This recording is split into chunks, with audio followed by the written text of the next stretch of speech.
Some breaking inputs coming in a fresh attack on Kwon, the talent management company. Actor Kangana Ranaut has now tweeted, and I quote, that co-owner of Kwon, that is Ariban Bla, was accused of rapes and molestation by many girls.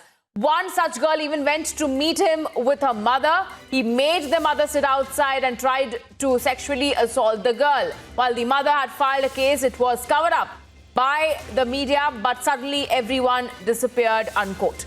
This is the latest attack coming in from Kangana Ranaut. Let's go across to my colleagues Reema and Amit now joining us with more on this. Amit, through you first.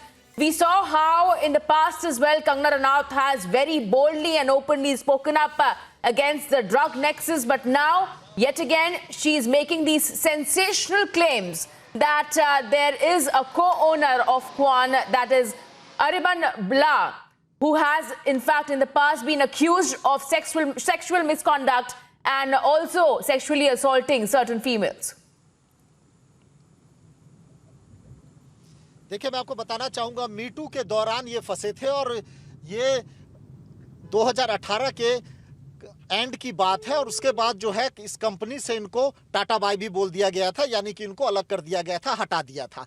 एक बार फिर से कंगना ने उनके माध्यम से Kuan पर इसलिए निशाना साधा है ताकि वो बताना चाह रही है कि उस कंपनी के अंदर सब कुछ ठीक नहीं है, सब कुछ जैसा दिख रहा है वैसा है नहीं। उनकी पार्टीज में हम भी लगातार कह रहे हैं और एनसीबी भी इस मुद्दे पर अब जांच कर रही है, जांच को आगे बढ़ाएगी। क्या उनकी पार्टीज में ड्रग्स जो है वो दिया जाता था, क्या ड्रग्स की सप्लाई होती थी और क्या दूसरे जो उनके क्लाइंट्स थे, जो क्योंकि देखिए 40 सेलिब्रिटीज, 40 एक्टर हैं जिनका टैलेंट मैनेजमेंट का जो काम है वो ये कंपनी देख रही थी। ऐसे में जब दीपिका की क्वान के व्हाट्सएप ग्रुप में जब चैट होती है और चैट के दौरान दीपिका कहती है कि माल है क्या और मुझे चाहिए, और उसके बाद जया शाह कहती है कि मैं बांद्रा में हूं और घर पर है लेकिन मैं मुहैया करवा दूंगी, प्रोवाइड करवा दूंगी, तो कहीं ना कहीं इस जांच का जो दायरा है वो अब बढ़ेगा। तो ऐसे में क्वान पर कई सवाल खड़े हो रहे हैं। मैं एक चीज और आपको बताना चाहूंगा, क्वान में जया शाह सिर्फ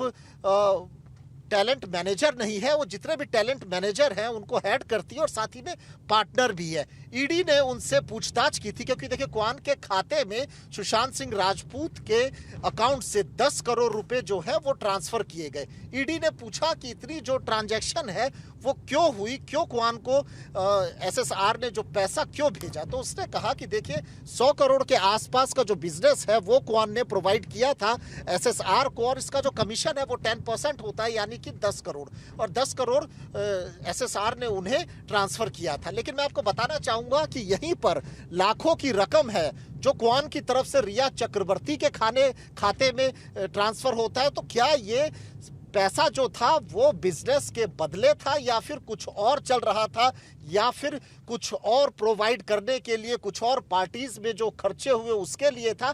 तो कहीं ना कहीं अब ईडी की भी नजर इस चीज पर है, एनसीबी इसकी जांच कर रही है और मैं आपको बताना चाहता हूं कि जांच का जो दायरा है वो लगातार बढ़ रहा है। दीपिका पादुकोण को जो है वो कभी भी समन भेजा जा सकता है, कभी भी उसको बुलाया जा सकता है। इसके अलावा सारा अली खान और साथ ही में श्रद्धा कपूर, इस वीक में उनको भी समन भेजा जाएगा, उनसे भी पूछताछ होगी। इसके अलावा एक वीडियो वायरल हुआ था, वो जो वीडियो था जिसमें करण जौहर के यहाँ जो पार्टी है उसमें जो स्टार्स दिख रहे हैं उनमें से करीब 6-7 टॉप के स्टार्स जो ड्रग्स लेते हैं, अब उनकी टेंशन कहीं ना कहीं बढ़ गई है कि एनसीबी अगर उनसे पूछताछ करेगी तो उनका क्या जवाब होगा, कैसे बचेंगे, क्या दलील देंगे। यही वजह है कि वो देश के जो बड़े वकील हैं उनसे लगातार संपर्क कर रहे हैं, उनसे वो कंसल्टेशन कर रहे हैं। जी।